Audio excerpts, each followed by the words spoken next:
Isda po kayo dyan. Ayan, ang aking isda. 40 pesos lang po ang kilo niyan. Tamban. Tuloy sa Bisaya. Ayan po. Bili na po kayo.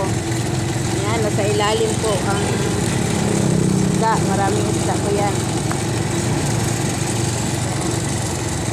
Isda po kayo dyan, isda.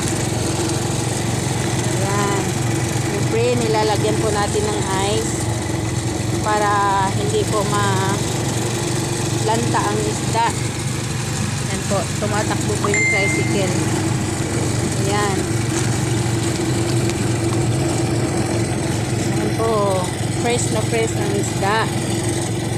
Ayan, bili na po kayo mga ka-reels. Ayan, God bless us all. Thank you God sa blessing.